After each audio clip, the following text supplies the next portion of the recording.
Recce म्हणजे नुसता एक बिझनेस आहे किंवा काय ह्या पॉईंटला बघूच नाही. ती एक दैवी शक्ती आहे आणि जर का ती आता इकडे माझ्याकडे तर मी रेकी हे स्वामींच्या कृपेनेच आहे.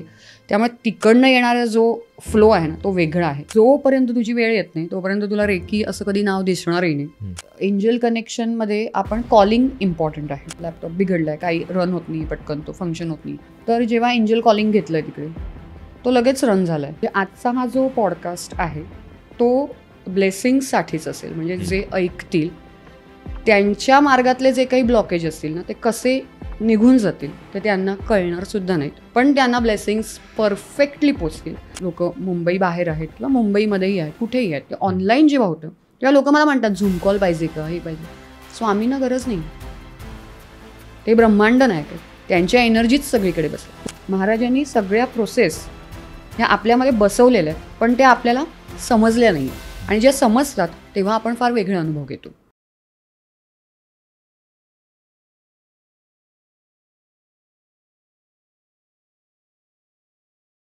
नमस्कार, आपलं सर्वांचं आजच्या पॉडकास्टमध्ये सहर्ष स्वागत. आज आपल्यासोबत रेकी ग्रँडमास्टर प्राजक्ता मॅम आहेत. मॅमशी थोडक्यात सांगायचं झाल्यास गेल्या 8 वर्षापासून ते रेकी प्रॅक्टिस करत आहे.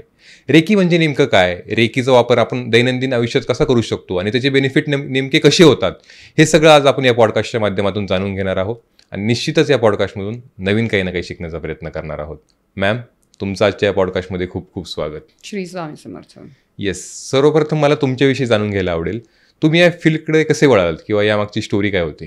ओके, आपण सुरू करण्याच्या आधी गुरूंना आणि गणपतीचं आवाहन करूया आणि पुढे जाऊया. हो, नक्की.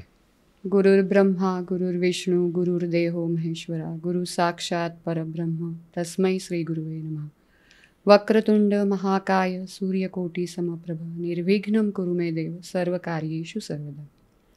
आणि जसं मी नेहमी प्रत्येकजण भेटल्यानंतर म्हणते तसंच की शुभम, तुझ्या हृदयस्थानी जे गुरुतत्व आहे त्या गुरुतत्वाला माझा कोटी कोटी नमस्कार. नमस्कार, थँक्यू. श्री स्वामी श्री स्वामी समर्थ. रेकी आणि माझा प्रवास हा खूप एक वेगळी वाटचाल. म्हणजे ध्यानी मनी नसणाऱ्या गोष्टी जशा आपल्या अचानक समोर येऊन उभ्या राहतात तसा माझा आणि रेकीचा प्रवास. पण इथे रेकी ही फक्त एक जापनीज टेक्निक आहे म्हणून रेकी आम्ही कधीच पाहिली नाही. ओके. सुरुवात शिक्षण हे रेकीचे सिम्बॉल्स, अट्युनमेंट या सगळ्या गोष्टी सेम असतात, पण त्या जिथून होतात, ज्या गुरुतत्वाकडून होतात, ते गुरुतत्व जे ब्लेसिंग्सनी मला भेटलं, म्हणजे आपण म्हणू त्याला की काही पूर्वजन्म पुण्याई असेल, तर ते एक मी थोडक्यात तुला सांगेन कसं सुरू झालं. म्हणजे कारण लहानपणापासून अगदी म्हणजे आपण 5वी 6वीत असू वगैरे तेव्हापासून रात्री 3 वाजता उठणं, अचानक उठवलं जाणं उठण्यापेक्षा, आणि एक मंदिर दिसणं. ते मंदिर सातत्याने कायम तेच मंदिर दिसतंय. माझी आजी माझ्यासोबत असायची झोपताना, तर मी आजीला नेहमी सांगायचे की मला हे मंदिर दिसतंय आणि ती दीपमाळ आहे, सगळं दिसतंय, क्लिअर पिक्चर दिसतंय, पण माहीत नाही आहे काय. आणि ते मला झोपायला देईना, म्हणजे मी उठायचेच ना. तर मग आम्ही गोव्याचे, माहेर माझं गोव्याचं, तर मग ती म्हणाली आपण जाऊया, गावी जाऊया आणि मंदिरं आपण पाहूया. आणि मग सगळी मंदिरं अक्षरशः, म्हणजे शांतादुर्गा आहे म्हणा, सगळी मंदिरं आम्ही एक एक एक एक फिरायला लागलो. आणि जेव्हा शेवटला सगळी मंदिरं फिरते, मी तिला सांगते हे नाही मंदिर आहे, हे नाही मंदिर आहे असं. आणि म्हाळसा नारायणीचं जे मंदिर आहे तिथे शेवटला आलो आम्ही, म्हार्दोळला. तिथे आल्यानंतर ती दीपमाळ मला दिसली आणि मी म्हटलं अगं थांब, म्हटलं हेच. आई म्हणायची मी आजीला, म्हणाले अगं सगळ्यात शेवटचं तुला दिसलं, आपण इथेच पहिलं आलो असतो किंवा. तर मग तिथे गेले आणि मग तेव्हा शांत झालं ते, म्हणजे जे दिसणं होतं रोजचं, म्हणजे ते बोलावणं होतं. आणि म्हणून ते सारखं दिसत होतं की कॉलिंग जे म्हणतो ना, ते कॉलिंग तेव्हापासूनचं होतं, जे मला कळत नव्हतं, कारण ते कळण्याचं वय नव्हतं. नंतर काही ना काहीतरी अशा गोष्टी ह्या चालायच्याच की आपल्याला समजतंय, पण वय नाही आहे, बोललं तर आपल्याला मूर्खच म्हणणार आहेत, त्यामुळे बोलायचंही नाही, पण समजतंय. मग त्याच्यानंतर अथर्वशीर्ष, गणपतीचं प्रचंड वेळ. अथर्वशीर्ष घेतलं, पाठ झालं, माहीत नाही कसं काय, पण माझं इवन अभ्यासाची पण जी आपली खोली असते त्याच्यामध्ये पण अगदी देवारा केलेला असायचा. म्हणजे मला घरातले म्हणायचे अगं अभ्यासापेक्षा तो देवाराच जास्त वाटतं रूम्समध्ये. पण ते मला एक म्हणतात ना खेचणारी एनर्जी असते ती, की तुम्ही काहीच करत नाही, जे ज्यांना घ्यायचं आहे ते तिथे तुम्हाला तेव्हा ते घेतातच, तसं होतं. त्यामुळे तिथे अथर्वशीर्ष, नंतर भावानी सांगितलं की एकदा की काळभैरव स्तोत्र वाचायला लागलं, तेव्हा घेतलं. ते आजतागायत ते स्तोत्र पठण, या गोष्टी चालू होत्या त्या तेवढ्याच लेवलच्या. हे कधीची गोष्ट? हे 5वी 6वी 7वी पासूनच्या ह्या ह्याच्यामध्ये. त्याच्यानंतर प्रवास चालूच होता, गावाला जाणं, नारायणीचं दर्शन घेणं, हे सगळं चालू होतं. पण ती झोप नंतर लागायला लागली. म्हणजे जे मला 3:30ला उठायचे मी, ते थांबलं. आणि ती शक्ती एक सोबत आहे आणि ती बरोबर ज्या वेळेला गरजेला आहे तेव्हा ती एका वेगळ्या अँगलनी जागृत होते, ते आपल्याला कळतं. त्यात अंगात येणं वगैरे हा कधीच प्रकार नाही, पण ती साथ देणं आणि एक विशिष्ट प्रकारचा गायडन्स जो म्हणतो ना, जो आपल्याला एका ट्रॅकवरती ठेवतो, तर ती गोष्ट माझ्यासोबत नेहमी घडायची. देवाच्या कृपेने, स्वामींच्या कृपेने, तोपर्यंत स्वामी आहेत वगैरे असं खरंच काहीही तसं माहीत नव्हतं. मठ वगैरे सगळे होतं, पण असं एकदम इतकी ओढ नव्हती. पण ती जी पूर्वजन्म पुण्याई जी मी म्हटलं तुला, की त्यामुळे ज्या घरात मी लग्न करून आले तिकडनं ही वाटचाल एका वेगळ्याच लेवलवरती गेली. ते म्हणजे आमचा वैद्य परिवार आणि आम्हाला मिळालेली स्वामींची साथ, स्वामींचा आशीर्वाद, तो मला इथे आवर्जून सांगावं असं वाटतं आहे. कारण आज स्वामींची अनुमती आहे आणि म्हणून मला ते सांगणं आहे. कारण कधी कधी काय असतं की आपण सगळ्याच गोष्टी असल्या तरी सांगू नये असं असतं. पण जेव्हा आपलं ठरलं आणि त्यावेळेला हे ठरलंच म्हणजे ते त्यांनी ठरवलं, त्यामुळे ते ठरलं आणि म्हणून ती अनुमती आली आणि म्हणून मी आज ते डिलिव्हर्ड करते हे सगळ्यांसाठी. म्हणजे आजचा हा जो पॉडकास्ट आहे तो ब्लेसिंग्ससाठीच असेल. म्हणजे जे ऐकतील त्यांच्या मार्गातले जे काही ब्लॉकेज असतील ना, ते कसे निघून जातील ते त्यांना कळणार सुद्धा नाहीत, पण त्यांना ब्लेसिंग्स परफेक्टली पोचतील हे मी तुला 1,00,000% गॅरंटी देऊन सांगू शकते. ओके. कारण ती पॉवर वेगळी आहे. तर कसं झालं की घरात जेव्हा वैद्यांच्या लग्न करून आले तेव्हा सोहळं वगैरे सगळं हे सगळं तिकडे मी पाहिलं. आणि मग आधी माहिती नव्हतं असं प्रकार, माहेरून असे सोहळं वगैरे नव्हते, पण ह्या सगळ्या गोष्टी तिथे शिकत गेले, पूजा अर्चना जास्त प्रकारे. आणि जेव्हा महाशिवरात्रीला आमचं चिपळूणला दहिवली, सावर्ड्याच्या जवळ, आणि तिकडे दहिवली 6 किलोमीटर अंतरावरती आहे, तिथे गाव आहे, अतिशय खेडं म्हणतो ना आपण तसं. तिथे जेव्हा मी पहिल्यांदा गेले, माझा नवरा नेहमी मला सांगायचा की म्हणजे तिकडे स्वामींचं स्थान आहे आपलं असं. तिथे जेव्हा मी पोहोचले तेव्हा मी त्यांचीच झाले. तेव्हा मला दत्त महाराज, स्वामी हे असे जवळून काहीतरी भेटण्याची जी ओढ असते ना, ती तिथे तो स्पर्श, ती एक मिठीत आपल्याला घेतल्याचा भाव, ते सगळं असं जाणवलं. मग नंतर त्यामागचा गाभारा काय आहे, तर तिथे एक गोटा आहे, एक छोटासा गोटा, जो असा म्हणजे आता त्यांनी सासऱ्यांनी तिथे कसा चौरस करून घेतलाय, तो गोटा ना फिक्स केलाय. की आता सगळे मुंबईला असतात राहायला, चिपळूणला तसे कोणी नसतात, जाणं येणं असतं, पूजा अर्चना रोजची चालते तिथे. पण औदुंबराचं झाड, औदुंबराच्या झाडाच्या समोर तो गोटा आणि मागे दत्तांचा आणि स्वामींचा फोटो असंच आहे.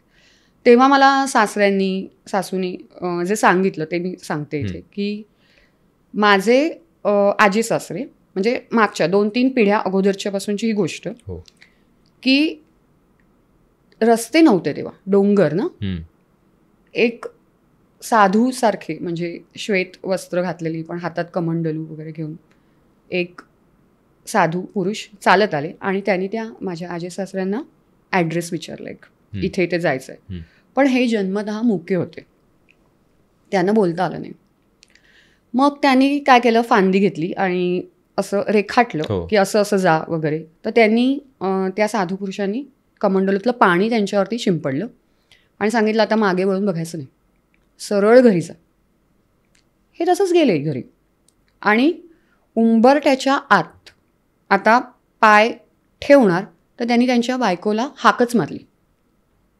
म्हणजे जे जन्मतः मुके त्यांना वाचा आली.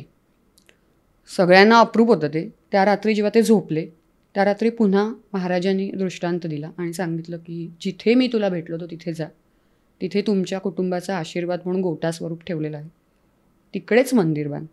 घरातल्यानेच छोटंसं मंदिर आहे, काहीही तिथे असा भपकेबाज काहीही नाही, छान छोटंसं अगदी, पण अतिशय शांत, तुम्हाला कनेक्ट करणारं त्या व्हायब्रेशनला असं ते मंदिर आहे.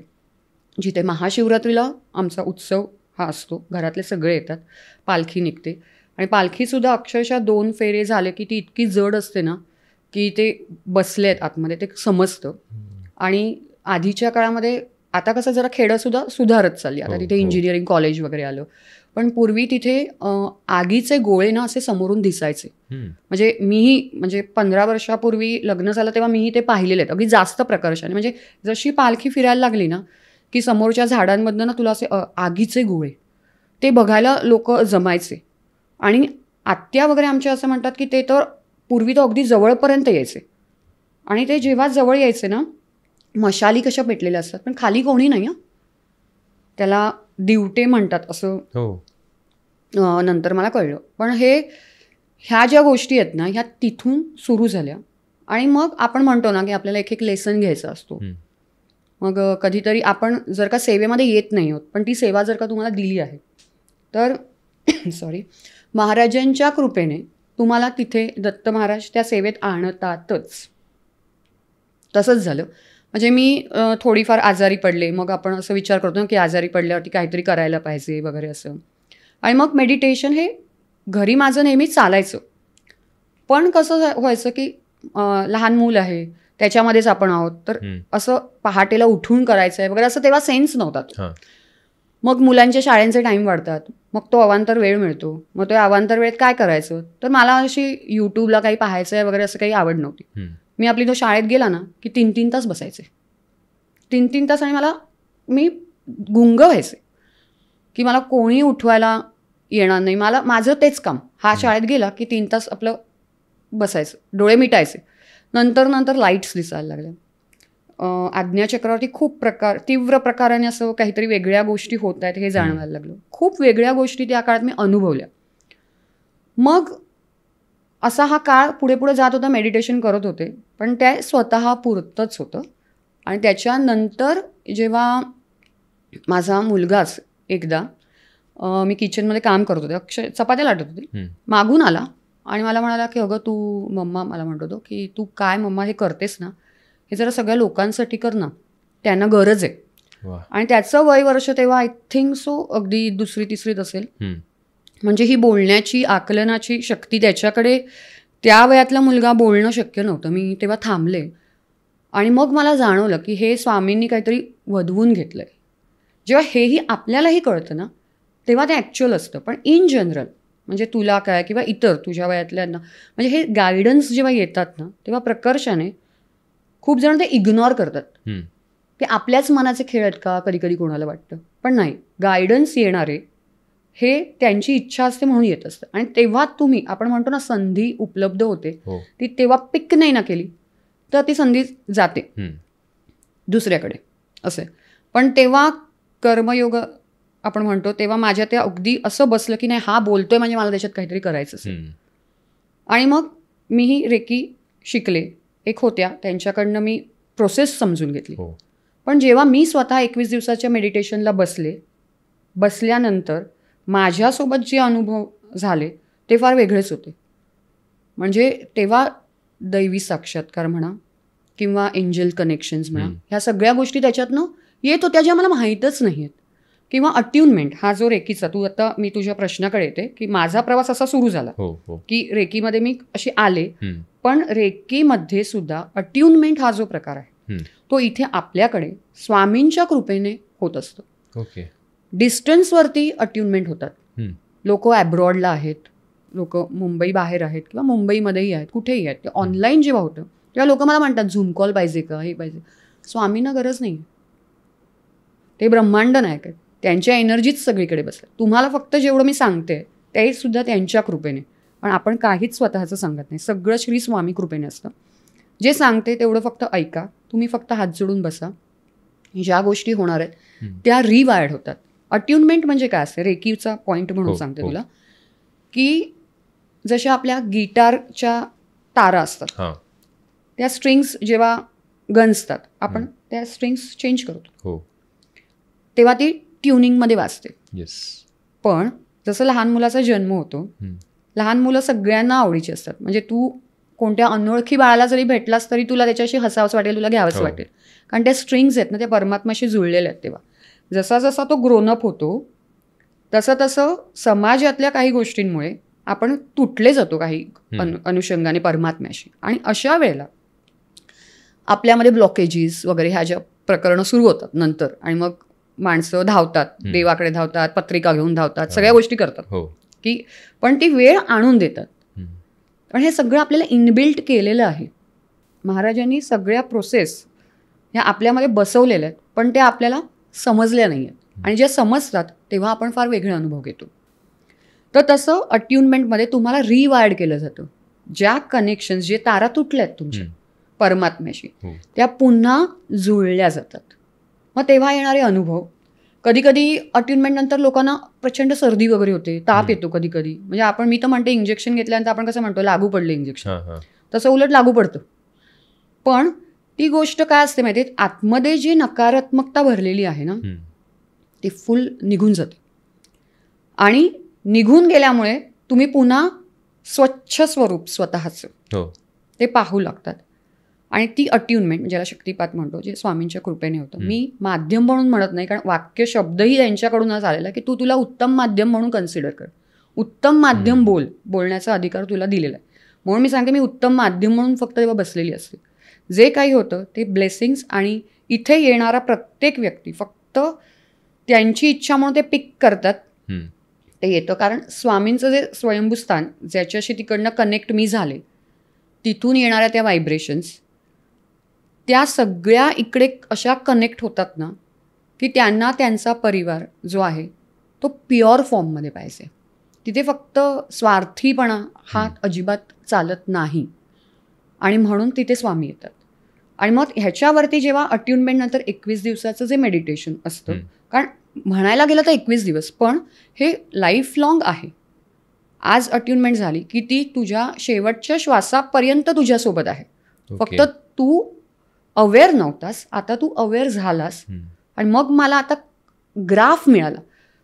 रस्ते भरपूर होते तुझ्याकडे, पण आता मला कोणत्या रस्त्यावर चालायचं आहे तो पाथ मला जेव्हा ते देतात ना, तेव्हा तुमचं करिअर म्हणा किंवा तुझ्या तब्येतीच्या बाबत किंवा मानसिक वैचारिक पातळी या सगळ्यांचा एक आलेख तुझ्यासमोर येतो. मला हे क्लिअर दिसतंय की आता मला कुठे कुठे काम करायचं आहे. मग कारण आधी जे आपण अंधारात चाचपडत असतो म्हणतात ना, तिथे प्रकाश जर का आला तर तू स्वतःला पाहण्याची तुझीच दृष्टी एक वेगळी बनते. कारण ते तत्व आता चालू होतं आतमधलं, जे होतं आधीही होतं, फक्त आपल्या वैचारिक पातळी त्या वेळेला स्थिर नसल्यामुळे आपल्याला ते कळत नव्हत्या. आणि मग ह्या गोष्टी होऊन जातात. आणि मग 21 दिवस मेडिटेशन हे 1 तासाचं केलं की त्याच्यामध्ये तुमचं पूर्ण क्लीनअप म्हणतो ना आपण, डिटॉक्सिफिकेशन, तशा प्रोसेस होतात. आणि मग 21 दिवसानंतर, त्या 21 दिवसात सुद्धा आणि नंतर ती व्यक्ती, खूपदा मला 90% लोकांनी हेच सांगितलं की मी आधीची मी आणि आत्ताची ह्याच्यात मला खूप तफावत वाटते. कारण तो अनुभव त्यांच्यासोबत घेतात ना तुम्ही. तू तुझं चालणं आणि महाराजांच्या सोबत चालणं हा डिफरन्स आहे. आणि हे रेकीमध्ये इथे स्वामी कृपेने घडतं. येस. रेकी म्हणजे नेमकं काय, किंवा त्याची काही एक प्रक्रिया किंवा प्रोसेस आहे का? हां, आता तेच, रेकी म्हणजेच एक हिलिंग आहे. रेकी एक दिव्य ऊर्जा आहे. दिव्य ऊर्जा आता कसं आहे की अट्युनमेंट झाल्यानंतर तो पाथ जो मी तुला मगाशी म्हटलं की हा प्रकाश आहे, तो प्रकाश तुम्हाला अनुभवणं, सगळ्याच गोष्टी आपल्याला नेकेड आईजनी बघणं अलाउड नाही आहे. रेकीमध्ये तुम्ही डोळे बंद करून असता करताना, पण त्या बंद डोळ्यामध्ये तुम्हाला जे जे दिसत असतं, जे प्रवाह असतात, ते तुम्हाला कॉस्मिक एनर्जी, जे आपल्या इन्स्टाचं नावच आहे, हां, तर ते सुद्धा महाराजांनी, म्हणजे मी खरं सांगते मी मूर्ख होते. म्हणजे इन्स्टा ही काही रन करणं वगैरे म्हणजे काहीच नाही रे. म्हणजे एक घरगुती स्त्री गृहिणी आहे. म्हणजे आता ते इन्स्टा सगळे सर्रास वापरतात, पण तेव्हा असं नव्हतं, मलाही माहीतच नाही.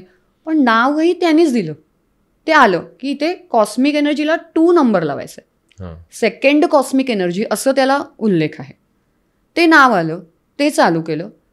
तिथे त्या गोष्टी ह्या ज्या येतात ना, ह्या रेकीमधून येतात. तू रेकीचा जो प्रवास म्हणतोयस ना, की रेकी म्हणजे काय, तर हे गायडन्स, हे ॲक्च्युअलमध्ये रेकी आहे. मेडिटेशन हा प्रकार आपण जरी म्हटला ना, तरी मेडिटेशनमध्ये काय असतं, प्रार्थनामध्ये तुम्ही देवाशी बोलता, पण मेडिटेशनमध्ये देव तुमच्याशी बोलतो. हे मेडिटेशन स्वामींच्या कृपेने जेव्हा तू करतोस, तेव्हा तुला मिळणारी ऊर्जा, तुझ्यात आतमध्ये तयार होणारी पॉवर म्हणजे रेकी आहे, जी आसमंतात आहे. पण तुमचा ऑरा, जे आपण म्हणतो की ऑरा माणसाचा, म्हणजे मी जसं तुला म्हटलं, आपण आता पहिल्यांदा जेव्हा भेटलो तेव्हा मी पहिलं ऑरा रीड केला. हां, तर तो मॅच नाही ना झाला, तर ती वेवलाईन नाही बसत. आणि मग कधी कधी आपल्याला वाटतं बघ, तू असं 4 चौघात मिक्स झाल्यावरती कधी वाटतं ह्या व्यक्तीशी बोलावं, किंवा कधी वाटतं अरे ह्याच्याशी बोलून मला खूप कंटाळा झाला, मला आता ह्याला भेटायचंच नाही. आणि तो ऑरा मॅटर करत असतो प्रत्येकाचा. म्हणजे कांदा जसा आहे ना, कांद्याच्या वरती बघ परत असतात वेगवेगळ्या, तशा आपल्याही शरीरावरती वलय आहेत. त्या वलयातनं एनर्जी एक्सचेंज होत असतात. आणि ह्या एनर्जी ज्या एक्सचेंज होतात ना, त्या रेकीमध्ये शुद्ध प्रवाहाने तुझ्यापर्यंत पोचतात. ही रेकी आहे. माझ्याकडनं आता रेकीची डेफिनेशन खूप वेगळी तुला मिळाली असेल, म्हणजे पुस्तकात तुम्ही वाचाल तर ते खूप वेगळ्या लेवलवरती आहे. पण हे ॲक्च्युअल प्रोसेस काय होते ना, ती मी तुला सांगितली. कारण बाकी सगळेजण नॉर्मल तेच सांगणार, पण मला जे ॲक्च्युअल घडतं ते सांगायचं आहे. Mikao Usui sir, Hayashi sir, madam Takata ह्यांनी जे काम केलं, मिकाओ उसुई सरांना तर जेव्हा ह्या गोष्टी कळल्या, स्पिरिच्युअल हिलिंग वगैरे, जेव्हा त्यांनी तप साधना केली पर्वतावरती, तेव्हा त्यांच्यासमोर जेव्हा सूर्यासारखा गोळा आला आणि त्याच्यातनं त्यांना सिम्बॉल्स मिळाले. ती आपलं नशीब की आज आपण घर बसल्या इकडे ते सिम्बॉल्स अनुभवतोय जेव्हा अट्युनमेंट होते. पण अट्युनमेंट झाल्यानंतरच तुम्हाला सिम्बॉल वापरायची परमिशन असते. जसं तू एखाद्याच्या घरी गेलास आणि तू वायफाय ऑन करायला घेतलंस तर ते चालणार नाही विदाऊट त्यांच्या पासवर्ड. हां, म्हणजे तू पासवर्ड मागतोस, मग तू वायफाय ऑन करतोस. तसं नुसते तू सिम्बॉल काढलेस ना तर त्याची पॉवर नाही मिळणार, ती मग चित्र राहतील. पण अट्युनमेंटमध्ये ते तुला इन्सर्ट केलं जातं आणि इन्सर्ट केल्यावरती ते काम करतं आणि मग ती पॉवर देतं. आणि मग पॉवर मिळते म्हणून मग ती रेकी रन होते. आणि मग तुमच्या हातातून ऊर्जा, रेकीमध्ये आपण हातातनं ॲक्च्युअलमध्ये काम करतो. हात जे आहेत ना आपले, ते आपल्या हातामधून एक जे सिम्बॉल्स असतात ते काढून दैवी प्रार्थना आपल्या करून, रेकीला कॉल करून हातामधून व्हायब्रेशन्स तयार होतात. आणि त्या व्हायब्रेशन्स तुम्ही जेव्हा एकेका पार्टवरती, ऑर्गनवरती ठेवता, किंवा तुमच्या दुखऱ्या भाग आहे कोणता, किंवा तुमचं जे काही पुढे पुढे जसं माणसं शिकतात त्यांना त्या गोष्टी कळतात की तिथे ठेवल्या की त्या गोष्टी त्या एनर्जीनी चार्ज होतात. आणि चार्ज होणं म्हणजे काय, तिकडचा ब्लॉक जो आहे, जिकडे ती दूषित एनर्जी तयार झाली ती काढून टाकणं. त्याच्यावरती स्वामींचा जो दिव्य प्रकाश आहे रेकीच्या माध्यमातून, मिकाओ उसुई सरांच्या आशीर्वादातून, तो तिथे प्लेस करणं. आणि मग तो ब्लॉकेज हटला की तुम्हाला मार्ग मिळतोच. ओके. आणि तुम्ही आता बोलताना म्हणलात की सिम्बॉल किंवा एनर्जी, तर याचा कसा संबंध आहे एक्झॅक्टली, किंवा सिम्बॉलचं काय महत्त्व आहे? सिम्बॉलला प्रचंड महत्त्व आहे. कारण प्रत्येक गोष्ट कॅरी करतो. म्हणजे जसं आपण म्हणतो की आपण एखादा मंत्र बोलतोय किंवा आपण एखादं नामस्मरण जेव्हा आपण करत असतो तेव्हा आपल्यामध्ये जी एनर्जी चालू होते, कळलं, ती जशी तुला कॅरी करते, तसं सिम्बॉल जे आहेत ना ते तुला पॉवर देतात. सिम्बॉल तुला वेगळ्या गोष्टींशी कनेक्ट करतात. सिम्बॉल हिलिंग करतात बेसिकली. म्हणजे जी गोष्ट साधी गोळ्या औषधं घेऊन कधी कधी होत नाहीत, ते माझ्याकडे अक्षरशः लोकांचे मेसेज असतात की आम्ही 10-10 दिवस, आता तर हल्ली इतकं साथी चालू आहेत की म्हणजे वॉमिटिंग, लूज मोशन वगैरे, ह्यामध्ये ना लोक अशी खूप हॅरेस झाले होते मध्यंतरीच्या काळात, खोकला वगैरे हे. पण ह्या ज्या गोष्टी एंजलच्या कृपेने आणि हिलिंगमधून जेव्हा ते करतात ना, ते अक्षरशः म्हणतात की अरे आम्ही, म्हणजे ते घेऊन सुद्धा आम्हाला जो फरक पडत नव्हता. कारण गोळ्या वगैरे कसं असतं माहिती आहे, तुमच्या शरीरातून आत जातात, ते तुझ्या अन्नमय कोशावरती काम करतात. तू जे खातोयस पितोयस त्यांनी तुझा जे देह बनतोय. पण एनर्जीज या तुझ्या बाहेरच्या आउटर लेअरवरती पण काम करतात. कधी कधी रिपोर्टमध्ये पण माणसांच्या येत नाहीत डिसीज, की म्हणजे काय त्याला आहे, रिपोर्ट नॉर्मल असतात पण त्याला त्रास होत असतो, कारण ते ऑरावरती असतं. रेकीमध्ये तुमचं ऑरा रोजच्या रोज तुम्ही शुद्ध करता. ऑरा शुद्ध केला की मगाशी म्हटल्याप्रमाणे आतमध्ये येणारा प्रवाह, कारण तू आत्ताही, आपण नुसता श्वास घेतोय ना म्हणून आपल्याला जाणीव नाही आहे की महाराजांचे किती उपकार आहेत आपल्यावरती. 1 सेकंड आपला श्वास बंद करा, तडफडलो समजा आपण, उत्तर देवाचा धावा जेव्हा करतात तेव्हा ते जाणीव होते, सगळे ब्रह्मांड आठवतं.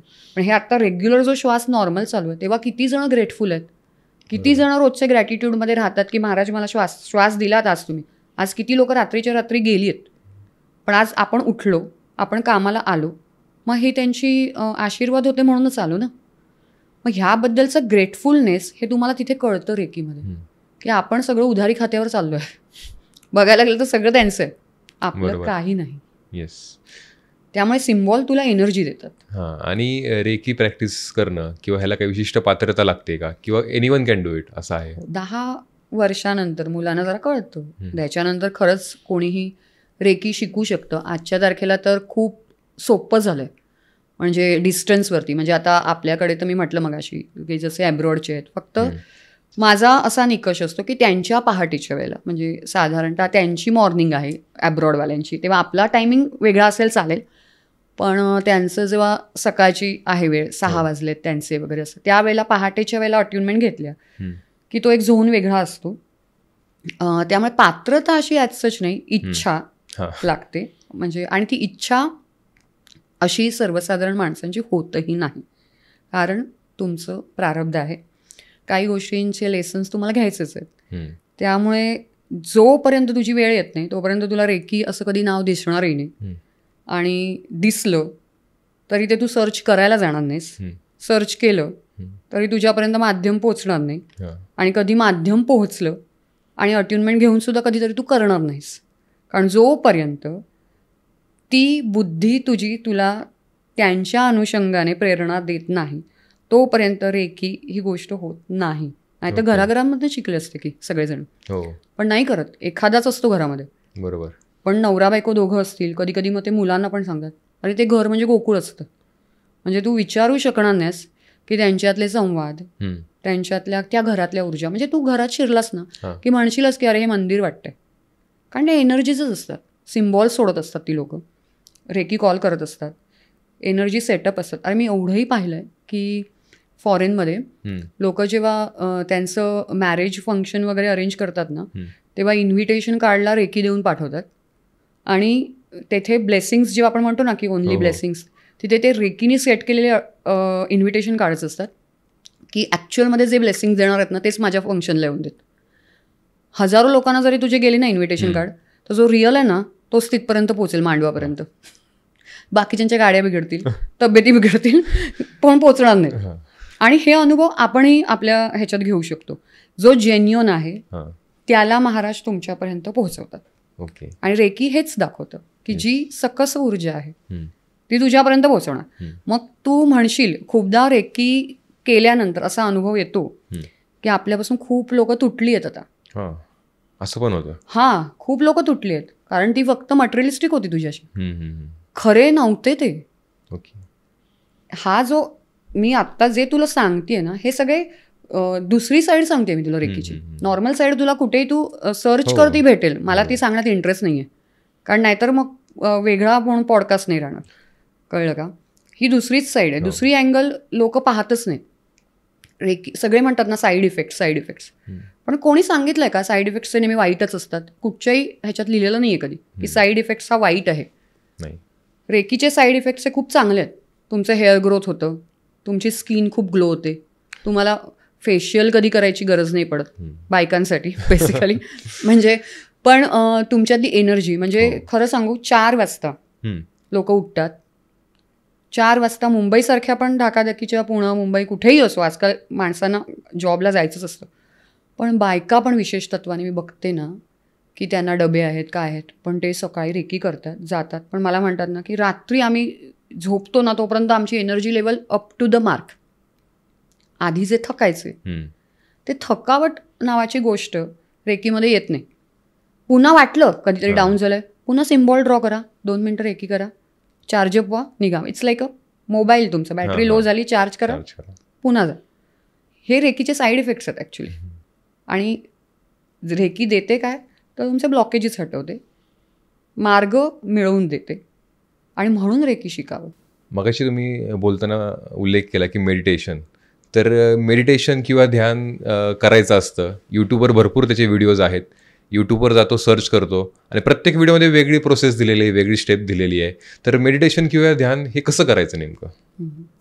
हा मला प्रश्न खूप आवडला आहे. कारण खरंच कन्फ्युजन झालंय सगळ्यांना. हो, येता जाता लोक म्हणतात मेडिटेशन मी करतोय वगैरे, पण मी 10 मिनिटं सुद्धा बसू शकत नाही असा माझ्याकडे प्रश्न घेऊन असतात की तुम्ही सांगतात 1 तास 10 मिनिटं बसण्याचे ते वांदे असे असतात लोक.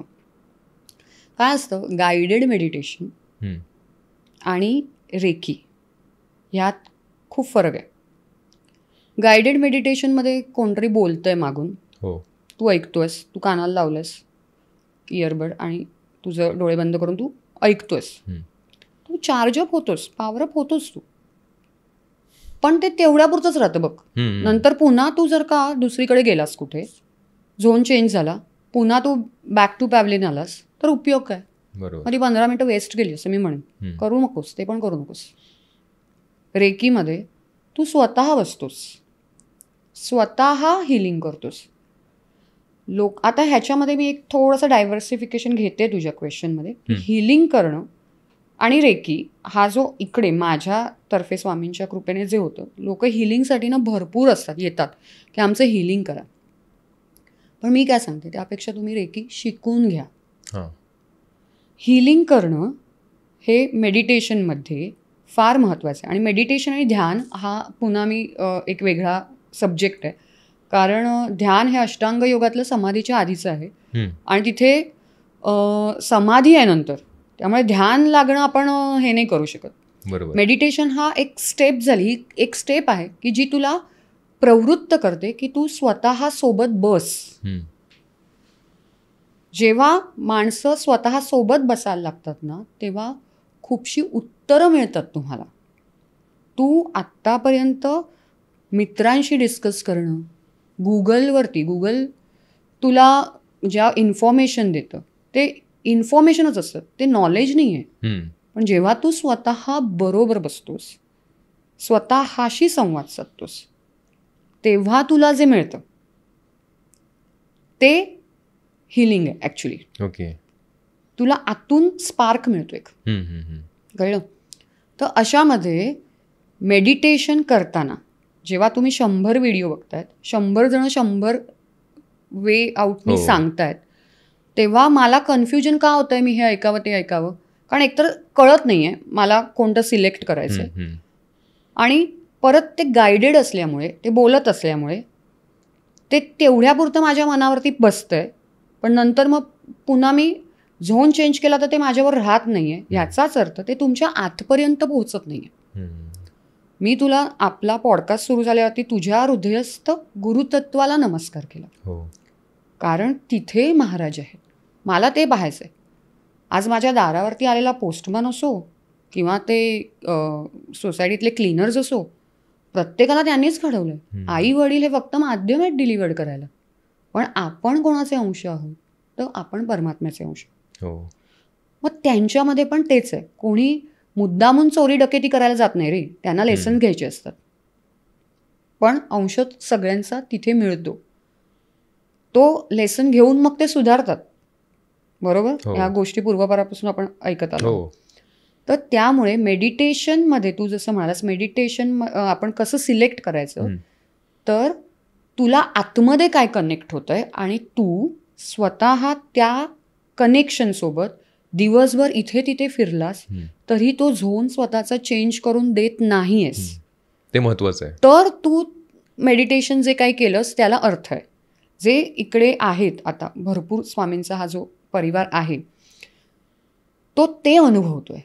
आता त्यांना नको वाटतात रे लोक, म्हणजे त्या स्वतः पण म्हणतील, म्हणजे महाराजांनी बाजूला केलंय लोकांना काही, ती गोष्ट वेगळी, पण स्वतः सुद्धा त्यांना वाटेल की मला यांच्याशी नाही बोलायचं आहे, मला याच्याशी चर्चाच करायची नाही, मला इथे वेस्ट ऑफ टाईम होतोय. हे जेव्हा कळायला लागतं ना, तेव्हा तुला ती व्हॅल्यू कळते की स्वतःची पण, वेळेची पण, आणि मला कुठे तो वेळ द्यायचा आहे. कारण एनर्जी आहे. जर का मी सकाळी 1 तास बसून मेडिटेशन केलं आहे, जसं लोक म्हणतात ना की मी 10 मिनटं बसू शकत नाही, पण रेकीमध्ये जेव्हा रेकीचा फ्लो सुरू होतो, ती माणसं 10 मिनटं काय 1-1 तास 1.25 तास बसत आहेत. ती कोणाच्या कृपेने? बरोबर आहे. जे इम्पॉसिबल आहे ते पॉसिबल होतं लोकांना. आणि तू कोणालाही माझ्या ह्याच्यात विचार, सगळेजण हेच उत्तर देतील की आम्ही आधी काय होतो आणि आता काय आहोत. कारण तुम्ही स्वतःशी कनेक्ट झालात, तिथल्या गुरुतत्वाशी कनेक्ट झालात. म्हणून मेडिटेशन करणं ही बोलायला चणे शेंगदाणे खाल्ल्यासारखी गोष्ट नाही. त्यामुळे वाटेला जायचं आहे तर ते प्रॉपर टेक्निक घ्या आणि पुढे व्हा. बरोबर, प्रॉपर प्रोसेसनी गेलं पाहिजे. हो, त्यामुळे तुम्हाला तो माध्यम बरोबर सिलेक्ट करता आला पाहिजे. नाही तर तेही वेस्ट ऑफ टाईम आहे. नुसतं एक मग रिसर्च म्हणून पाहता तर गोष्ट वेगळी आहे की ह्याच्यातनं काय होतं त्याच्यातनं काय होतं. पण तुझ्यात काय बदल होतोय का? लोकांनी बोललं पाहिजे ना तुझ्यातला बदल. मीच स्वतःचा बदल बोलणं योग्य नाही. जेव्हा 4 चौघात मध्ये तू उभा राहतोस तेव्हा तू म्हणतोस अरे कोणी तुला म्हटलं अरे शुभम खूप वेगळा बनलायस रे तू आता, म्हणजे तुझ्यातले चेंजेस आम्हाला कळत आहेत. That is the receipt. तुला ती पावती मिळाली की तू काहीतरी केलंस, ते खरंच काउंटिंगमध्ये आलं. ते मेडिटेशन. स्वामींविषयी आता आपण बोलूयात. स्वामींच्या विचारांनी तुमचं आयुष्य कसं प्रभावित झालं किंवा त्यांच्या आणि तुमच्यामधल्या नात्याचं तुम्ही कसं वर्णन कराल? प्रश्न सुंदर आहे, पण आपल्याकडे तेवढा वेळ नाही. म्हणजे स्वामी हे 2 शब्दात मांडणं म्हणजे, आणि एकतर तेवढी योग्यता पात्रता नाही. जेव्हा आई मुलाला घेते ते जे फिलिंग आहे ते मी फक्त अनुभवते. स्वामींबद्दल सांगायचं तर हेच. ओके. म्हणजे सांगणं हे चुकीचं आहे, हे बरोबर आहे. या सगळ्या ज्या हितगुज होतात ना ते होतात. ह्या इतर लोकांना सांगितलं तर ते मी मूर्ख, म्हणजे नाही कोणी मान्य करत असं. म्हणजे सर्वसाधारण अशा लोकांना वेड्यात घंटी केली तरी काही हरकत नाही. जर का स्वामी सोबत असेल तर मला ती वेड्यातली घंटी पण चालेल. पण खूप गायडन्स जे क्लिअर आहेत आणि त्याचा अनुभव घेतलेला आहे. आणि अनुभव घेण्यासाठी आपली लायकी नाही, कारण त्यांनी सांगितलं की ते फायनल असतं. कारण ते मी चेक करणं हे रॉंग आहे. लोक विश्वास ठेवतात, म्हणतात आमचा विश्वास आहे. वेळ आली ना की तो विश्वास पळतो. तेव्हा मग भांडतात, असंच का झालं, तसंच का झालं आमच्याशी, असं. मग विश्वास गेला माझा हा क्वेश्चन असतो पहिल्यांदा. बरोबर आहे. एवढंच केलं तुम्ही स्वामींच्या सोबत की काय? एकतर आपण करणं हे म्हणजे काही तिथे काउंट आपण स्वतःला नाही करू शकत. त्यांनी आपला विचार केला म्हणून आपण पॉईंटमध्ये कुठेतरी तिथे आलो, हेच भाग्य.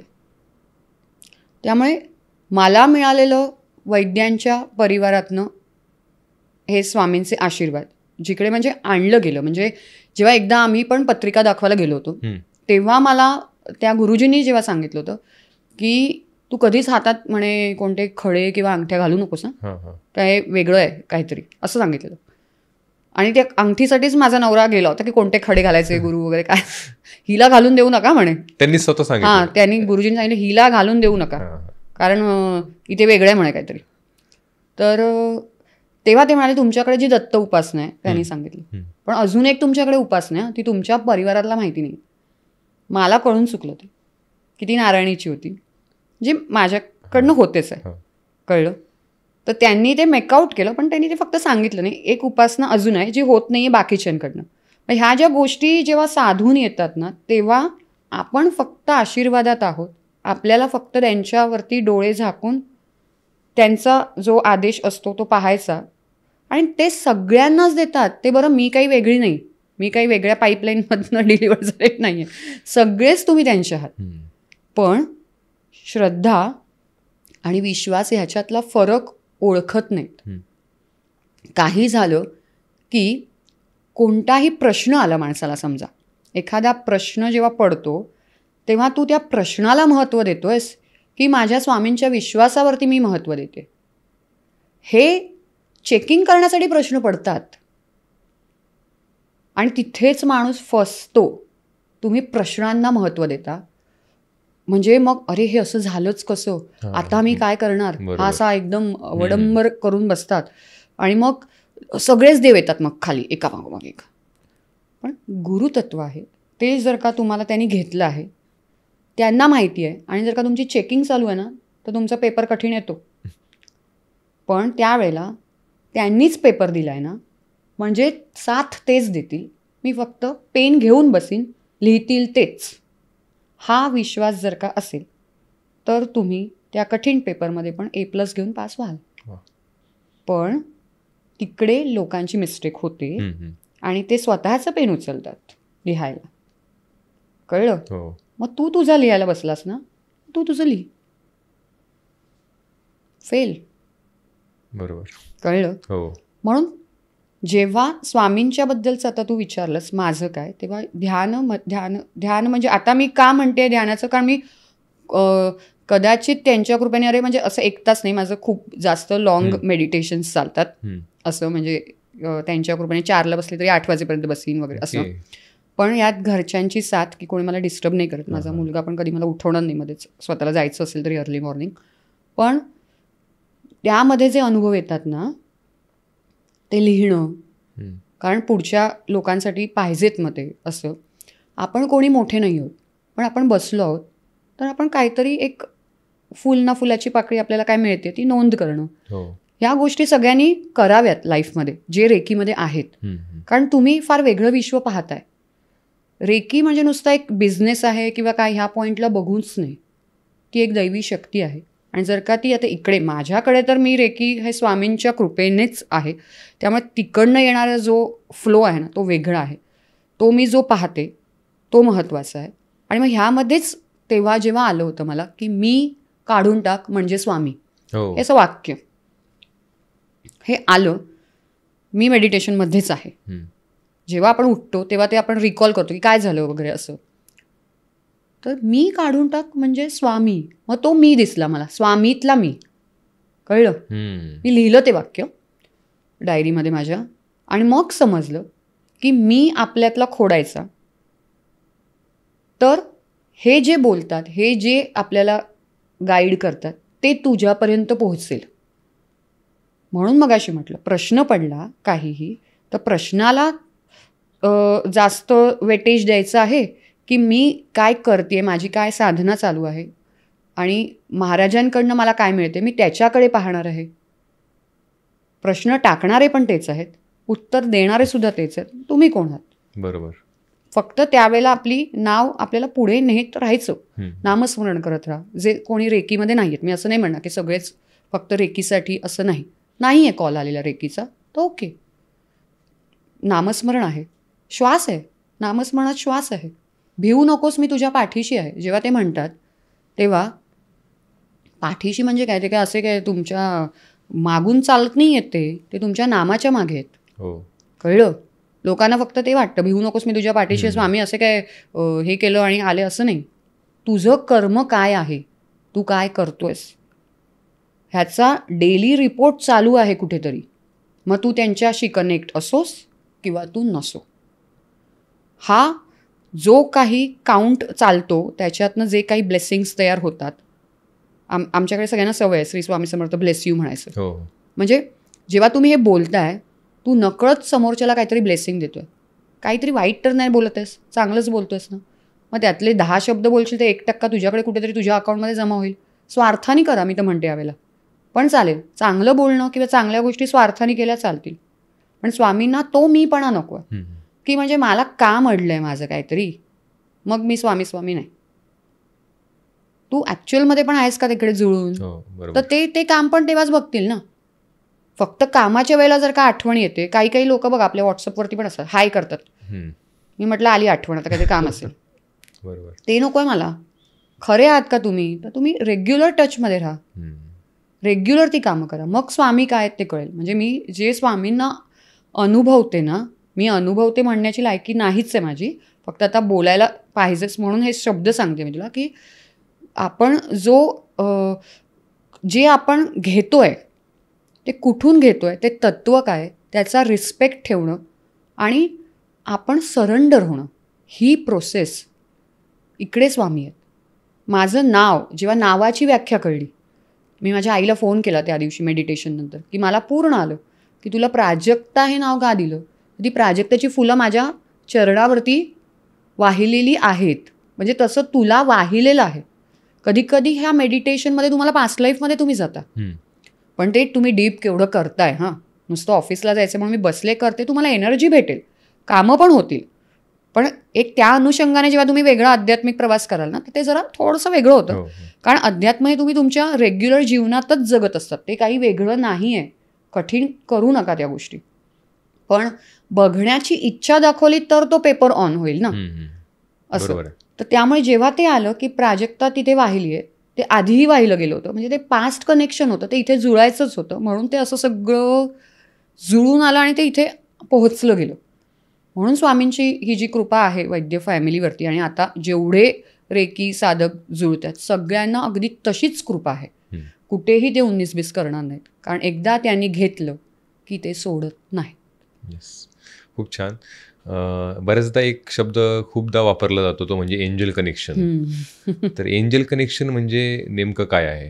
अच्छा, माझ्या याच्यात खूपदा आताही हातामध्ये एंजल आहे माझी. हां, कारण एंजल्स म्हणजे दूत म्हणू आपण ना, स्वामी दूत आहेत. ते एंजल कनेक्शनवरती काम करणं असं म्हणणार नाही मी. एंजल्स हे प्रत्येकासोबत असतातच, आणि एंजल आहे, एंजल हा असा इंग्लिश वर्ड आपण म्हणतोय म्हणून तो फक्त ख्रिश्चन कम्युनिटीशीच वगैरे कनेक्टेड आहे, किंवा ते जास्त त्या गोष्टी आपल्याला तिकडे दिसतात त्यांच्या चर्चमध्ये वगैरे म्हणून त्यांच्याशीच, असं काही नाही. सगळ्यांच्या बाय बर्थ 2 एंजल्स ह्या दिलेल्याच असतात, लेफ्ट आणि राईट. कधी कधी तू समजा चालता चालता असं आपण पटकन सावरतो बघ आणि म्हणतो वाचलो मी नशीब, तेव्हा वाचवणारी ती एंजलच असते, कळलं का? तुम्हाला पटकन पकडणार असं. म्हणून मी नेहमी म्हणते की हे जे धडपड किंवा ह्या गोष्टी असतात ना, साध्या साध्या गोष्टी आहेत. सकाळी उठलात तुम्ही तर धरणीला, जमिनीला नमस्कार करा आणि नाकपुडी चेक करा, कोणत्या नाकपुडीतनं श्वास बाहेर येतोय, तो पाय पहिला, ते पाऊल पहिलं जमिनीवर ठेवा आणि तुम्ही पाया पडा जमिनीला आणि सांगा की तुझ्यावरती भार टाकते, तू सांभाळून घे. हे बोलणं तुमचा दिवस रन करतं. फक्त 2 मिनटं आकाशाकडे बघा. बाकी काही ज्यांना मेडिटेशन करायची पण वेळ नाही आहे ना, त्यांच्यासाठी या जास्त गोष्टी वर्क होतात ना, पण करायला मिळतं तर जरूर करा मेडिटेशन. खिडकीतनं बघा आकाशाकडे. जे साधू संत सगळे जे मंडळी आहेत त्यांच्यासाठी सांगा की तुमचे आशीर्वाद आमच्या पूर्ण फॅमिलीपर्यंत आहेत आणि म्हणून आमचा दिवस खूप सुंदर आहे. गाडीत निघताय तर त्या गाडीला कधीतरी थँक्यू बोला. अक्षरशः मी तुला सांगू, घरात आंघोळ करायला प्रत्येकाच्या बाथरूम आहेत, त्या बाथरूममधनं तुम्ही बाहेर पडताय, बाथरूमला सुद्धा थँक्यू बोला की तुम्ही पब्लिक टॉयलेट नाही वापरत, तुम्ही तुमची पर्सनल आहेत. देवाने ते तुम्हाला सोय करून दिलेले आहेत. आज एवढ्या छोट्या छोट्या गोष्टीतनं जर का 1 महिना तरी तुम्ही ग्रॅटिट्यूडची प्रॅक्टिस लावली तर तुला एंजल कनेक्शनच्या जास्त साथ मिळतात. कारण एंजल हे तत्व आहे ना, हे ग्रॅटिट्यूडवरती खूप चालतं. आपण एंजल कनेक्शनच्या जेव्हा अट्युनमेंट होतात त्याच्यानंतर प्रकर्षाने त्या लाईट्स वगैरे ज्या प्रचंड दिसतात, लोक मला म्हणतात पटकन की अरे अशी एंजल समोर येतं का किंवा काय असं. तर एंजल हे एक लाईट्स आहेत, त्या प्रकाश दिव्य आहे. त्याच्यातून ज्यांना एंजल्स दिसले आहेत ना, हे जसं आपण देवाच्या प्रतिमा तयार केलेल्या आहेत ना, की विष्णू असे आहेत, ब्रह्मा असे आहेत, तसेच एंजलच्या प्रतिमा तयार केलेल्या आहेत. लोकांनी त्या जेव्हा व्हिज्युअलाइज केल्या तेव्हा त्यांना ते पंख दिसलेले आहेत, त्या प्रकाराने त्या आकृत्या आलेल्या आहेत. पण ते एक मोठे हॅलोजनसारखे लाईट्स आहेत. त्या लाईट्स जेव्हा तुमच्यापर्यंत पोहोचतात तेव्हा तुम्ही खूप वेगळे बनता. साधारण कसं आहे, म्हणजे एंजल कनेक्शनमध्ये आपण कॉलिंग इम्पॉर्टंट आहे. जेव्हा एखादा कम्प्युटर बिघडला आहे, म्हणजे सरासर लॅपटॉप, आता तुमचा लॅपटॉप बिघडला आहे, काही रन होत नाही पटकन, तो फंक्शन होत नाही, तर जेव्हा एंजल कॉलिंग घेतलं आहे तिकडे तो लगेच रन झाला आहे.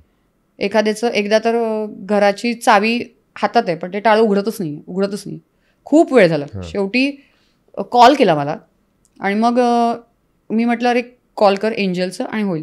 2 मिनटात ते लॉक उघडलं आहे असं. पण ही व्यक्ती एंजल कनेक्शन इकडे जेव्हा आपल्या चॅनलवरती जेव्हा लोक शिकत आहेत स्वामींच्या कृपेने, तेव्हा रेकी आणि एंजल कनेक्शन एकत्र रन होतं. कारण त्यांचा एकत्र जोड आहे. एंजल्स हे तुमच्या सोबत आहेत. म्हणजे आपण गणपतीच्या मंदिरात गेला ती उंदराच्या कानात सांगतो, आपल्याला वाटतं बाप्पापर्यंत पोहोचणं, तसंच आहे. एंजल्स हे अर्थ लेवलवरती काम करतात आणि त्यामुळे तुमच्या व्हायब्रेशन्स ज्या आहेत ना त्या मॅच होतात आणि ते डिलिव्हर करतात वरपर्यंत, हायर ऑथॉरिटीपर्यंत. कसं असतं की फ्रिक्वेन्सीवरती काम होतं, सगळ्या गोष्टी फ्रिक्वेन्सी. जेव्हा तुम्ही सॅड आहात, आपण लोक बघ म्हणतात की देव ऐकतच नाही माझं. हा खूपदा हे असतं, म्हणजे किती हाक मारली देव ऐकत नाही. कारण त्यांची फ्रिक्वेन्सी एवढी आहे ना की जेव्हा तुम्ही लो लेवलवरती आहात, खूप दुःखात आहात, दुःखाच्या पातळीवर आहात, तेव्हा तुमच्या फ्रिक्वेन्सी प्रचंड लो आहेत, मायनसमध्ये आहेत त्या. तेव्हा ती फ्रिक्वेन्सी मॅचच होणार नाही आहे, त्यांच्यापर्यंत ते जाणार नाही आहे. मग ती फ्रिक्वेन्सी मॅच करायला आपल्याला अर्थ लेवलवरती दिलेले ही साधनं, हे देवदूत आहेत, ते ऐकतात. मग कॉलिंग कुठे करायचं, कोणाला करायचं हे ज्यांना जेव्हा जेव्हा कळतं तेव्हा ते तिथपर्यंत बरोबर पोचतं आणि आन्सर बरोबर मिळतं. त्यामुळे आपल्याला काय पिक करायचं आहे हे महत्त्वाचं आहे. जसं गाडी, आता आमची एकदा गाडी स्वतःचीच बाहेर निघालो आणि अक्षरशः चालूच होईना, पण एंजल कनेक्शन घेतलं 5 मिनिटामध्ये, गाडी रन झाली, आम्ही जाऊन बिऊन आलो, पुन्हा पार्क केली आणि नंतर ती पुन्हा थांबली. मग ती चालत नाही, मग आम्ही मॅकॅनिकला बोलवलं, पण आमचं काम होऊन आम्ही सगळं आलो. असं म्हणजे ह्या ज्या गोष्टी आहेत ना, एंजल कनेक्शनमध्ये खूप क्विक तुम्हाला रिस्पॉन्स मिळतो. कॉलिंग महत्त्वाचं असतं आणि एंजल तुम्हाला ब्लेसिंग्स देत असतात, कंटिन्युअस ब्लेसिंग्स देत असतात आणि तुम्हाला तो एक फील येतो, एंजल्स असल्याचा फील येतो. खूपदा माझं असं होतं, मेडिटेशन चालू आहेत किंवा कोणाशी मी बोलते आहे, म्हणजे 1-2 कॉल जेव्हा असे झाले होते तेव्हा एंजल कनेक्शनचे कॉल असतातच. त्यांच्या लाईट्स ना घरातल्या अशा फ्लिकर व्हायला लागल्या एकदम, म्हणजे ती घाबरली अक्षरशः की अरे माझ्या लाईट्स का अशा होत्यात अचानक प्राजक्ता. तर मी म्हटलं अरे एंजल कनेक्शन आहे त्यांची, ते तुम्हाला दाखवणार कसं ना मी आले आहे, तर ते असं दाखवतात की लाईट्स फ्लिकर झाल्यात, म्हणजे आम्ही आहोत. एक तर अक्षरशः एक सोल्जरची वाईफ होती आणि तिचं सेशन चालू होते आमच्यासोबत आणि तेव्हा तिने सगळ्यात त्या दिवशी वॉर्डरोब लावलं होतं, एंजल कनेक्शन घेतलं होतं सगळं. आणि सोल्जर्स लेवलला वेगळ्या हे असतात ना, म्हणजे ते बायका इथे राहत आहेत, ते खूप लांब आहेत, त्यामुळे डिप्रेशन लेवल वगैरे त्या गोष्टींचं ते डिस्कशन होतं. डिप्रेशन हा पॉईंट पण मला सांगायला आवडेल. तर त्यामुळे त्या लेवलवरती जेव्हा मी हिलिंग हे केलं, म्हणजे तिला एंजल कनेक्शन देऊन, तेव्हा रात्री ती जेव्हा झोपली ना, तिच्या वॉर्डरोबमध्ये ना कॉईन्सचा आवाज आला अगदी, आणि ती उठली पण ती घाबरली नाही. ते खूप बेस्ट होतं. ह्याच्यात घाबरण्यासारखं काहीच नसतं, ते दाखवतात की मी आहे. आणि ती काय म्हणाली, मी त्या दिवशीच वॉर्डरोब लावला आहे, त्यात कॉईन्सच नव्हते असं.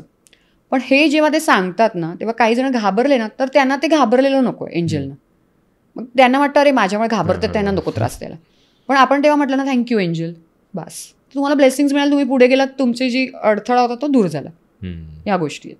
आज आपण समाजात पाहतो की अनेक लोकांना नैराश्य असते, डिप्रेशनमध्ये असतात. मग तो विद्यार्थी असो किंवा एखादा कामाला जाणारा व्यक्ती असो, मग तो वर्कलोड असेल आणि किंवा घरात काही ताणतणाव असतील, तर यामुळे प्रचंड तो खचून जातो, डिप्रेशनमध्ये जातो.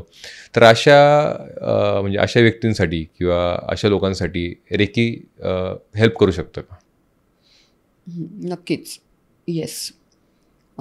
कसं तर डिप्रेशन हे हायलाइटेड वर्ड झालेलं आहे आजच्या तारखेला. म्हणजे 10 कॉलमधले 4 कॉलमध्ये तर डिप्रेशनच सापडेल.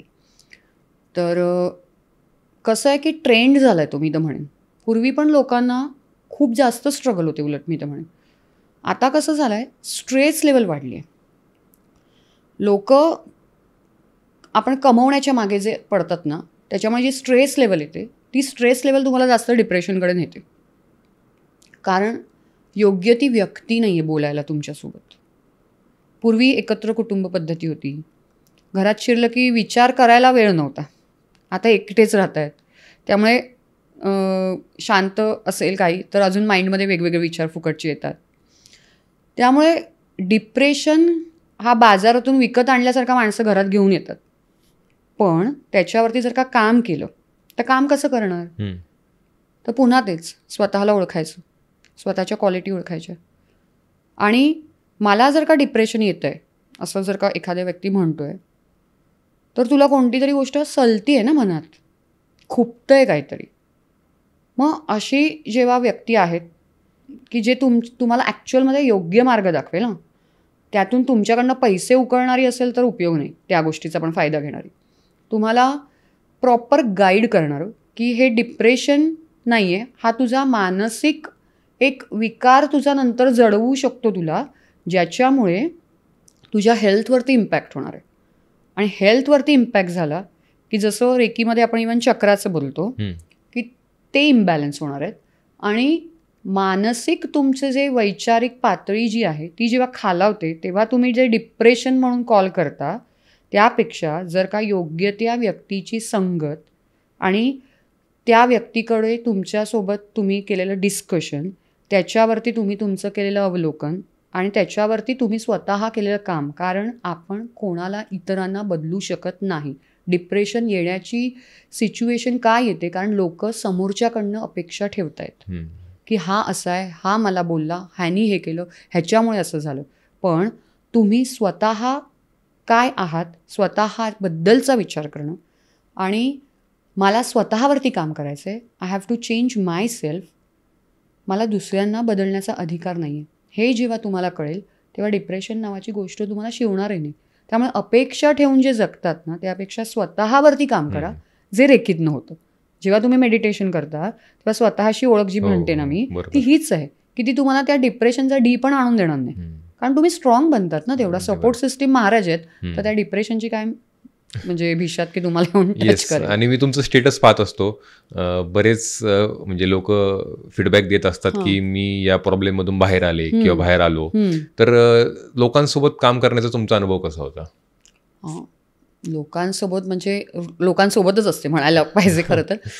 कसं असतं, पण जेव्हा लोकांसोबत काम करतात, रेकीमध्ये काय एक प्रोटेक्शन शिल्ड नावाची गोष्ट असते. खूप जण, मला एका व्यक्तीने असंही विचारलं होतं की 100 दुःखी लोक, कारण इथे ना आनंद होऊन पटकन येणारी लोक नाही आहेत. जोपर्यंत त्रास होईल आणि 100 ठिकाणी फिरून येतील ना तेव्हा त्यांना नंतर आठवेल कदाचित, तेव्हा लोक येतात. म्हणजे ती खूप खचलेली असतात बघायला गेलं तर. मग अशा लोकांना टॅकल करताना पुन्हा माझ्या मनामध्ये एकच असतं, मी काही करत नाही, मी माध्यम आहे.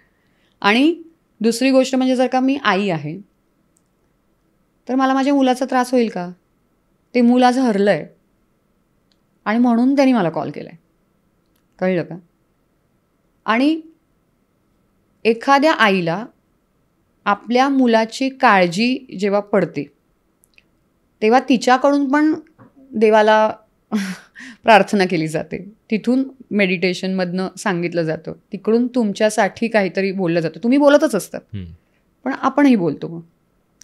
मग तेव्हा संवाद साधणं माझ्यासाठी जास्त महत्त्वाचं आहे, कळलं का? कारण जर का माणूस जेव्हा तिथे हील होतोय, तो म्हणतो की मला आता रिझल्ट मिळतोय, तेव्हा मी मगाशी म्हटल्याप्रमाणे त्याला मी फक्त ट्रॅकवर चढवते असं म्हटलंच तरी चालेल.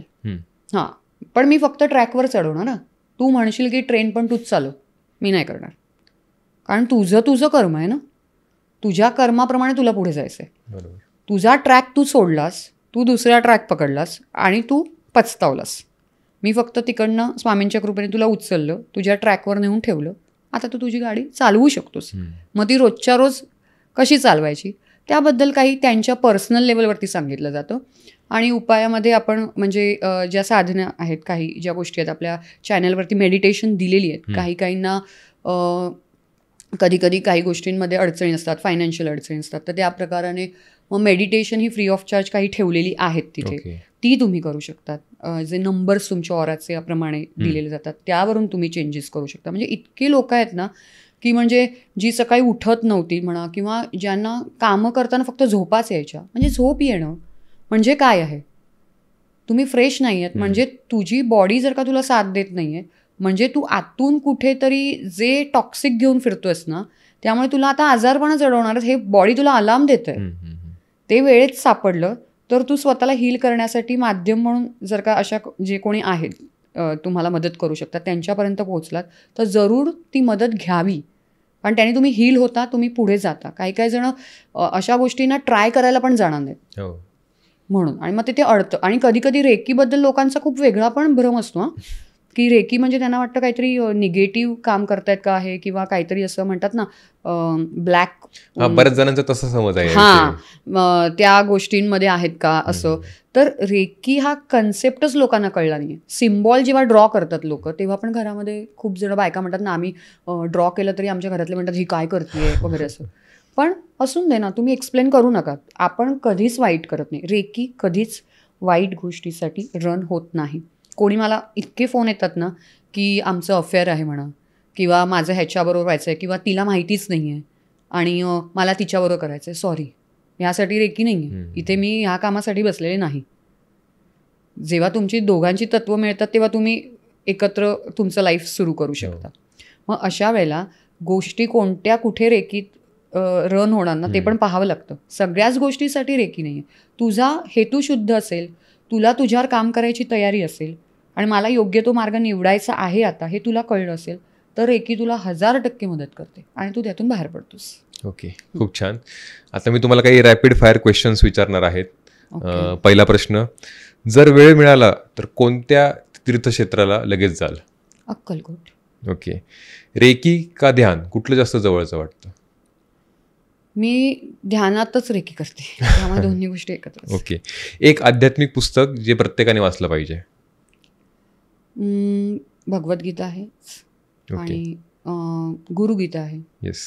स्वामींची एक ओळ जी नेहमी स्मरणात असते? मी भिवू नकोस, तुझ्या पाठीशी आहे म्हणण्यापेक्षा मला ते मी सोबत आहेत म्हणतात, ती ओळ माझ्या पाठीशी नाही, सोबत असते. आणि रेकीला जर एका शब्दात उल्लेख करायचा असेल रेकीचा तर तुम्ही काय सांगाल? It's a power. क्या बात आहे, खूप छान. म्हणजे अगदी सुरुवातीपासून शेवटपर्यंत तुम्ही सगळ्या प्रश्नांची एकदम सोप्या भाषेत आणि सर्वांना कळेल अशा पद्धतीने, अगदी रेखी असेल, मग स्वामींचं आणि तुमचं नातं असेल आणि आत्ता आपण काय केलं पाहिजे, सगळ्या गोष्टी असतील, तुम्ही एकदम सोप्या भाषेत आम्हाला आणि आमच्या प्रेक्षकांना समजून सांगितलात आणि वेळात वेळ काढून या पॉडकास्टसाठी उपस्थित राहिलात. त्याबद्दल तुमचे खूप खूप धन्यवाद. Thank you so much. Shri Swami Samarth. Shri Swami Samarth. Bless you. Thank you. Thank you so much. Yes.